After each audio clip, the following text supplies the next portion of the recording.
मीनाक्षी के प्यार को लेकर घर में जो जो बातें होती हैं, मैं चाहती हूँ कि तुम वो सारी बातें रिकॉर्ड करो। ये रिकॉर्डिंग हो सकता है कभी हमारे काम आ जाए। तुम्हें इज्जत दे दे तो हवा में महल बनाना शुरू कर देते हो। जा सकते हो तुम, और एक बात मेरी अच्छी तरह से याद रखना, इस घर की तरफ कभी पलट के भी मत देखना।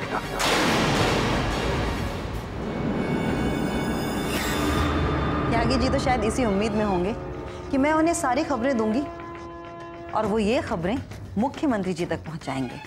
मैं तो यही कहूंगा कि रिश्ते किसी से बिगड़ने नहीं चाहिए। आप ठीक कह रहे हैं शांतिलाल जी, लेकिन त्यागी जी को भी तो ये सोचना चाहिए कि हर इंसान को अपने लिए रास्ता बनाने का हक है।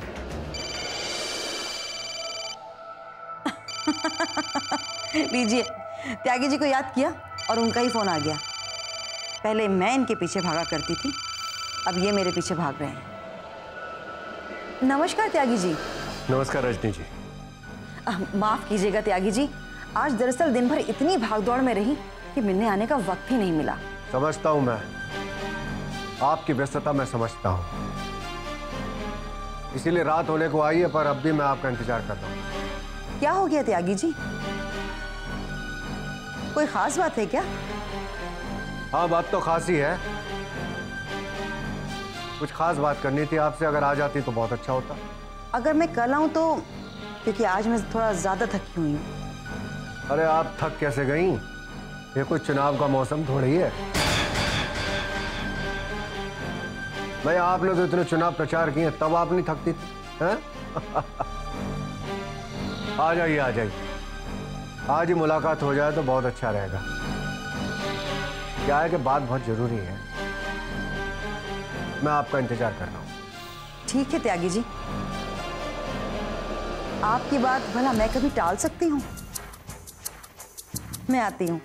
धन्यवाद, मैं आपका इंतजार कर रहा हूं। नमस्कार।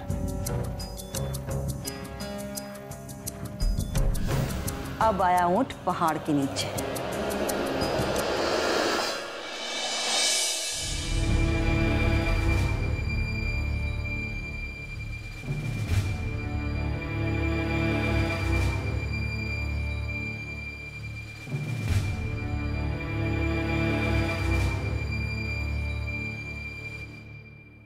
भाई विशाखा, बहुत बहुत मुबारक हो।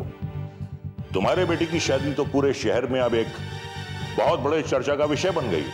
हाँ, राजनीति में जो कुछ भी हो, आप लोगों के लिए चर्चा का विषय बनना तो बहुत जरूरी है। बिल्कुल ठीक कहा तुम। राजनीति के शिखर पर रहने का मतलब यही होता है कि हमारी हर बात चर्चा का विषय बनी रहे। अरे पहले शादियां होती थी, परिवार के सारे लोग साथ में बैठते थे, मुहूर्त निकलते थे, कुंडलियां मिलाई जाती थी। तुम अच्छी तरह जानती हो विशाखा कि मैं इन बातों में यकीन नहीं रखता, मैं तो सिर्फ इरादों पर यकीन रखता हूं। अगर इरादा पक्का है तो उस इरादे को पूरा करने के लिए दिल में एक वलवला, एक जुनून होना चाहिए, तो तकदीर भी सारे तरक्की के रास्ते अपने आप खोल देती है। वाह पापा वाह, क्या बात बोली आपने। देखो बेटे, ये बात सिर्फ राजनीति पर ही नहीं बल्कि जिंदगी पर भी लागू होती है। कुछ लोग नींद में सपने देखते हैं और कुछ जागती आंखों से। जो नींद में सपने देखते हैं वो सोते रहते हैं, और जो जागती आंखों से सपने देखते हैं वो उन सपनों को पूरा करने के लिए दिन रात एक कर देते हैं। फिर उन्हें उनके सपने पूरा करने से कोई रोक नहीं सकता। मैंने भी यही किया है। मैं भी यही करूंगा पापा। आपके उसूलों को मैंने अपना भी उसूल बनाया। फिर तुम्हें तरक्की के शिखर पर जाने से कोई रोक नहीं सकता बेटा। बस अपनी आंखें खुली रखो और उस रास्ते पर नजर रखो जो तुम्हें उस तरक्की के, उस बुलंदी के रास्ते पर ले जा रहा है। देखो, आज वही हो रहा है, बिल्कुल वही हो रहा है जो हमने सोचा था। लेकिन पापा, इस रिश्ते से तमाम लोग ऐसे हैं जिन्हें परेशानी खड़ी हो सकती है।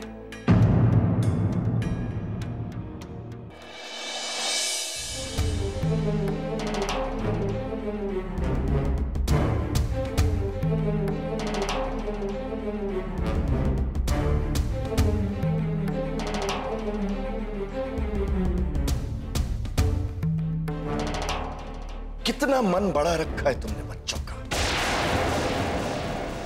किस रास्ते पर डाल रही हो तुम उन्हें? राजवीर की वजह से जो बदनामी हुई उससे तुम्हारा जी नहीं भरा शारदा? कि मीनाक्षी को भी उस बदनामी के रास्ते पर डाल रही हो तुम?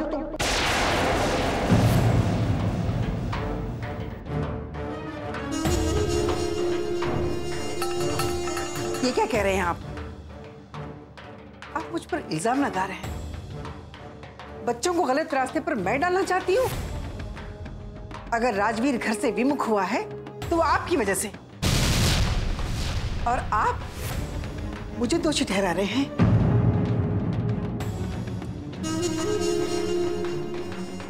हाँ, क्योंकि आज जो कुछ भी हो रहा है वो तुम्हारी वजह से हो रहा है, क्योंकि तुम ही बच्चों का मन बढ़ाती हो शारदा। सोनाली को इस घर में रहने की इजाजत किसने दी? मैंने। सोनाली को इस घर में रहने की इजाजत आपने दी है।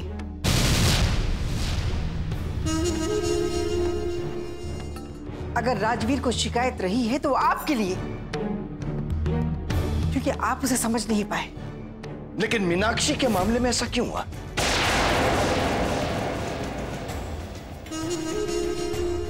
रातों की नींदें भी उड़ सकती हैं। अगर ऐसा है तो पहले चुपचाप शादी कर लेते हैं। इस रिश्ते का प्रचार करने की क्या जरूरत है? प्रचार करने की जरूरत थी। दुनिया के लिए यह जानना बहुत जरूरी है कि योगेश पार्टी प्रेसिडेंट आचार्य जी का बेटा होने के साथ साथ दिग्गज बलदेव सिंह का जमाई होने वाला है। मीनाक्षी की वजह से एक 2 टके का आदमी मेरे सामने आकर बात कर रहा है, इस बात का दावा करके कि मीनाक्षी उससे प्यार करती है।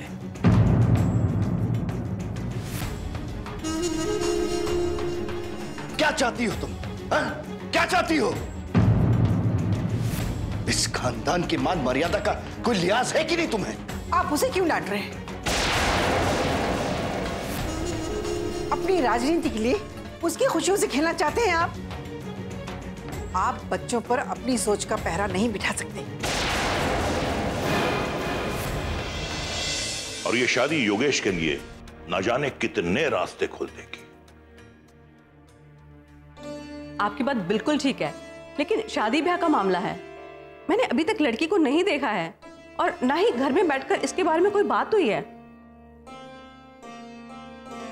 और अब तो इस रिश्ते के बारे में सबको पता लग चुका है। अरे भाई, इसमें कौन सी बुराई है? तुम जब चाहो लड़की से मिल सकती हो, उसके घर जा सकती हो।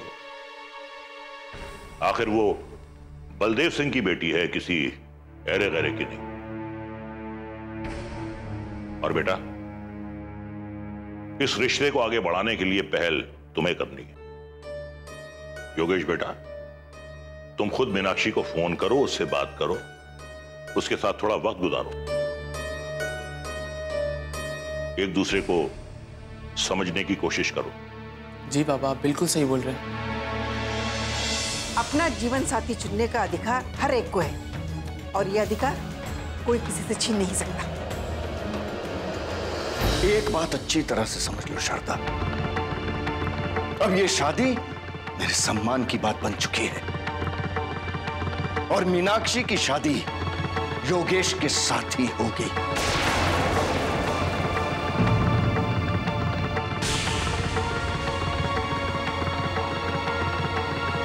इसे आदित्य को भूलना होगा।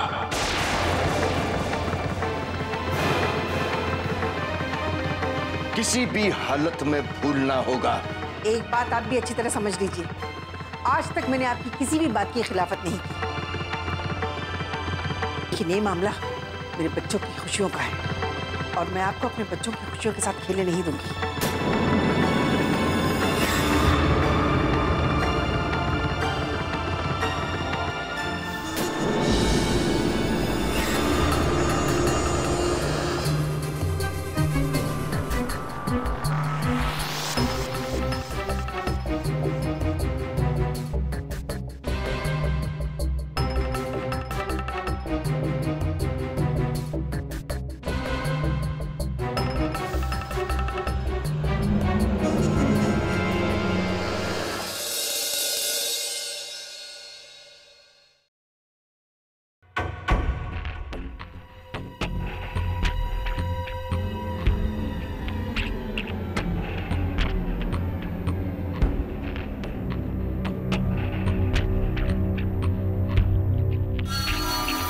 नमस्कार रजनी जी। नमस्कार त्यागी जी।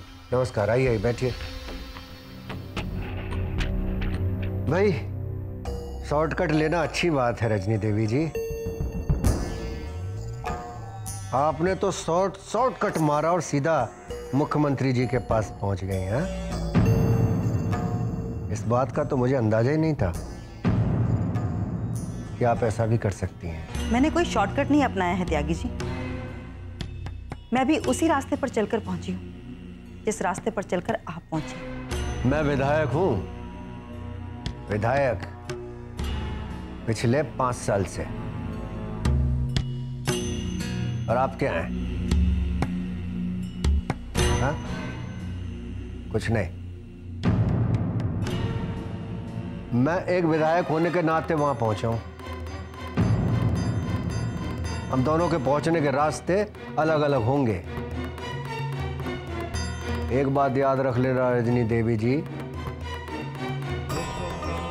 जिंदगी में शॉर्टकट अच्छा लगता है, पर कभी कभी ऐसा कट लगता है कि वो इतना लॉन्ग कट बन जाता है कि आदमी सारी जिंदगी रोता है बस। अब जाने भी दीजिए ना त्यागी जी, सफर तो मुझे तय करना है ना। अब जब कदम आगे बढ़ा ही दिए हैं तो देखा जाएगा शॉर्टकट है या लॉन्ग कट। नहीं, बहुत अच्छा है। मैं सिर्फ यही सुनना चाह रहा था कि आप अनजाने में मुख्यमंत्री जी तक पहुंची हैं या पूरी तैयारी के साथ में।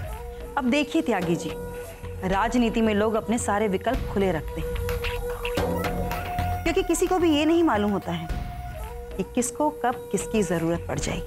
आप बातों से मुझे बहलाने की कोशिश मत कीजिए रजनी देवी जी। मैंने दुनिया देखी है। आपने जो किया वो आपको नहीं करना चाहिए था। मेरे कहने से आप वहां पहुंची थी। जो खबर आपको मिली, एक पुराना साथी होने के नाते आपका कर्तव्य था कि आप पहले मुझे बताती, ना कि सीधे मुख्यमंत्री जी तक पहुंच गई। मैं कोई खबरी नहीं हूं त्यागी जी, और मुझ पर उंगली उठाने से पहले किसी को भी अपने बारे में अच्छी तरह से सोच समझ लेना चाहिए। वक्त के साथ सब बदलते हैं, और मैंने भी वही किया है जो आप लोग किया करते हैं। आपके लिए भी तो पहले बलदेव सिंह बहुत कुछ हुआ करते थे, फिर भानु प्रताप, और आज देख लीजिए शंकर जी आपके लिए सब कुछ हैं। क्योंकि ये कोई घरेलू रिश्ता नहीं, ये कुर्सी का खेल है। आप बहुत दूर तक सोचने लगी हो रजनी जी, लेकिन एक बात की गांठ बांध लेना, राजनीति में जो ज्यादा ऊंची छलांग लगाने की कोशिश करे ना, वो मुंह के बल गिरता है और उसका कोई डॉक्टर इलाज नहीं कर सकता। आप जो कोर्स करना चाह रही हो ना राजनीति में, उसमें ये त्यागी ग्रेजुएशन लिए बैठा है। तो फिर मुझसे परेशान क्यों हो रहे हैं त्यागी जी? इस रिश्ते से एक तरफ मेरी औलाद दुखी है तो दूसरी तरफ मेरी जनता। मैं खामोश नहीं बैठूंगी प्रदीप जी, हरगिज नहीं बैठूंगी। ये 50 लाख का चेक है। आप फिक्र मत कीजिए, परमिशन मिल जाएगी। जिंदगी एक भंवर है। आपने जो ग्रेजुएशन की है ना, वो आपके बहुत काम आएगी। अब देखना तो ये है, जो पढ़ाई मैं पढ़ रही हूँ उसमें पास होती हूँ या नहीं। चलिए अब इजाजत दीजिए, माँ घर पर इंतजार कर रही होंगी। चलिए, नमस्कार।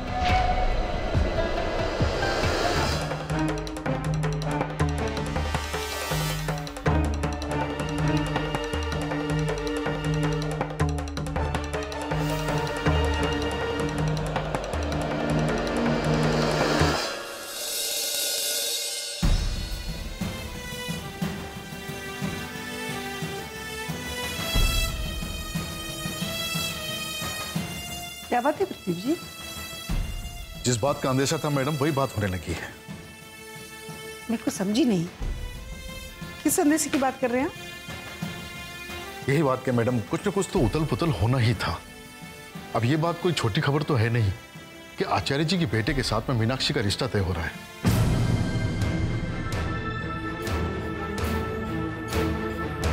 मैं जानती हूँ प्रदीप जी, इस खबर ने सियासत के गलियारों में हलचल मचा दी है। हर आदमी इसी सोच में पड़ा है। इस रिश्ते का मतलब क्या है? आप ठीक कहती हैं मैडम। वैसे भी मीडिया में यह खबर आने के बाद में तो सबके लिए बात पक्की हो चुकी है कि दोनों खानदानों में रिश्ता जुड़ रहा है। हाँ, ये तो सिर्फ मैं जानती हूँ। ये रिश्ता एक ख्वाब है जो कभी पूरा नहीं हो सकता, क्योंकि सियासत की बलि वेदी पर मैं मीनाक्षी की खुशियों को कभी चढ़ने नहीं दूंगी। और मैं ये शादी हरगिज नहीं होने दूंगी। इसके लिए तो आपको एक बार सर से बात करनी ही होगी। लेकिन आज के हालात ये हैं कि आपके क्षेत्र में जितने भी विकास कार्य चल रहे थे उन सभी को रोक दिया गया है। ये आप क्या कह रहे हैं प्रदीप जी? जी मैडम, और पक्की खबर मंत्रालय से आई है कि उन्होंने एक खास आदेश जारी किया है जिसमें सारे विकास कार्यों को रोक देने के लिए कहा गया है। और उसकी वजह उन्होंने फंड में कमी होना बताया है, जो कि सिर्फ एक बहाने के सिवा कुछ नहीं है। इस रिश्ते की पहली कीमत मेरी जनता को चुकानी पड़ेगी? जी मैडम, लगता तो ऐसा ही है। इस रिश्ते से एक तरफ मेरी औलाद दुखी है तो दूसरी तरफ मेरी जनता। मैं खामोश नहीं बैठूंगी प्रदीप जी, हरगिज नहीं बैठूंगी। जनता भी इस बात को लेकर बेहद गुस्से में है। जनता को तो यही लगेगा ना कि आपने उनको भ्रमित करने के लिए ये सारे विकास कार्यों का शुरू किया था और ये एक नाटक था जो आज भी वैसा का वैसा ही है। आप ठीक करें प्रदीप जी, क्षेत्र का विकास की जिम्मेदारी भी हमारी है, जनता के विश्वास को कायम रखना भी हमारी जिम्मेदारी है, और मैं दोनों में से किसी को भी नजरअंदाज नहीं कर सकती। आप ठीक कहती हैं मैडम, जनता में अपना विश्वास कायम रखना बेहद जरूरी है। एक बार जनता का विश्वास टूटा तो राजनीति में पासा पलटते देर नहीं लगती है। मैं राजनीति की नहीं, अपनी ईमानदारी की बात जानती हूँ। जनता ने मुझे अपनी प्रतिनिधि चुना है तो मुझे इस बात की कोशिश करनी पड़ेगी कि मैं जनता को समझा सकूं कि अपनी सच्चाई क्या है। कल मैं एरिया के दौरे पर चलूंगी। आप मुख्यमंत्री जी से अपॉइंटमेंट लीजिए, मैं कल उनसे मिलने जाऊंगी। जी मैडम, और आप इस बारे में एक बार सर से भी सलाह ले लीजिए। अगर वो सलाह देना चाहते हैं तो मैं सलाह जरूर लूंगी, लेकिन आप तो जानते हैं वो अपनी राजनीति में इतने व्यस्त हैं और मुझे तो लगता है राजनीति में उनके काम करने के तौर तरीके अलग हैं और मेरे अपने अलग हैं। बलदेव सिंह जी, हमारा आपका रिश्ता तो 15 साल पुराना है, लेकिन शायद आप इन्हें नहीं जानते हैं। ये है मोहन शर्मा। इन्होंने इस प्रदेश में इन्वेस्टमेंट शुरू किया है। हाँ, इनका नाम मैंने सुन रखा है। हम आपके प्रदेश में पैसे तो जरूर लगाना चाहते हैं, लेकिन आपकी मदद के बगैर ये संभव नहीं है। देखिए, हमारी तरफ से आपको पूरी मदद मिलेगी, लेकिन अभी ना तो मैं पार्टी में हूं और ना तो मैं सरकार में। सर, आपके रुतबे को कौन नहीं जानता है। सब जानते हैं कि इस प्रदेश के होने वाले सीएम आप ही हैं। वो चाहे जनता की मर्जी से बने या विधायकों की मर्जी से, लेकिन बनना तो आपको ही है और हम सब इसमें पूरी तरह से आपके साथ हैं। देखिए, आप लोगों को नजरअंदाज नहीं किया जा सकता। पार्टियां खड़ी आप लोग ही करते हैं, आप ही के डोनेशन से पार्टी चलती है।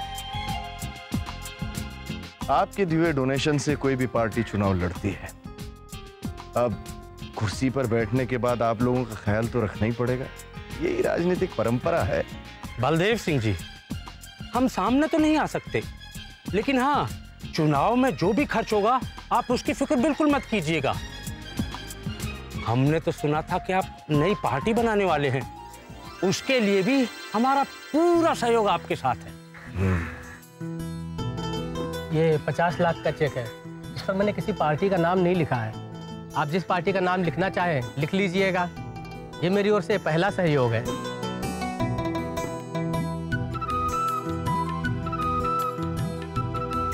धन्यवाद। ये आप घर पे भिजवा दीजिएगा।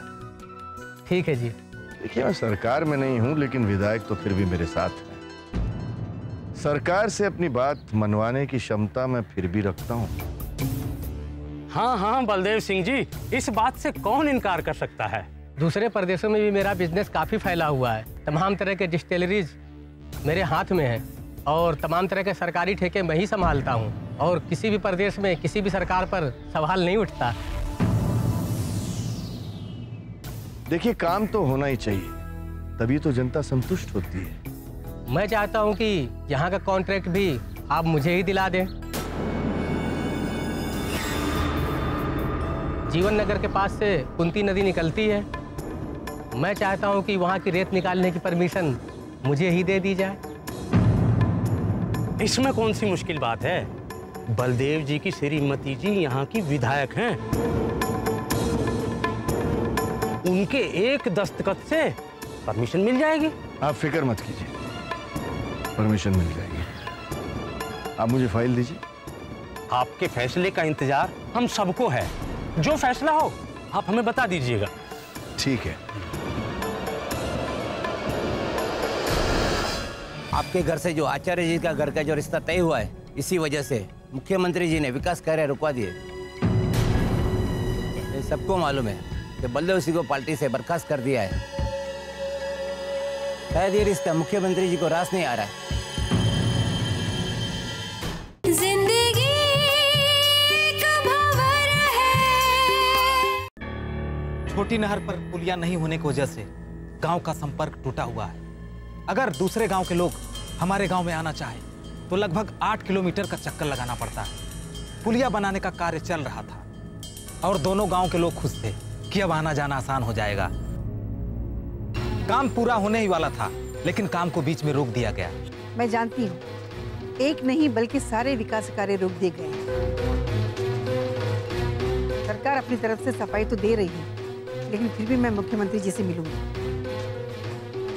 पूछूंगी उनसे अचानक इतने बड़े फैसले का क्या मतलब। जनता के बीच चर्चा तो इस बात की भी है, आपके घर से जो आचार्य जी का घर का जो रिश्ता तय हुआ है, इसी वजह से मुख्यमंत्री जी ने विकास कार्य रुकवा दिए।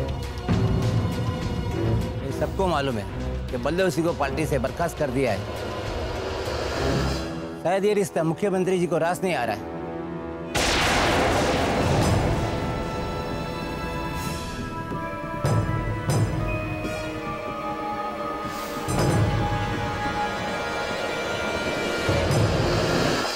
शारदा जी अच्छी तरह जानता हूं कि हर विधायक की नजर इस कुर्सी पर होती है। वो इस कोशिश में लगा रहता है कि किस तरह मुख्यमंत्री की कुर्सी तक पहुंचा जाए। आपको ऐसा लगता है कि मेरी नजर आपकी कुर्सी पर है? मुझे मंत्री पद से ज्यादा अपने बच्चों की खुशियां प्यारी है। शारदा, मैं भी तो अपने बच्चों की खुशियों के लिए सब कुछ कर रहा हूं। मैं उन्हें वो रुतबा देना चाहता हूं कि उनके रास्ते की कभी कोई रुकावट न बन पाए। लेकिन सबसे पहले रुकावट बनने की कोशिश तुम कर रही हो।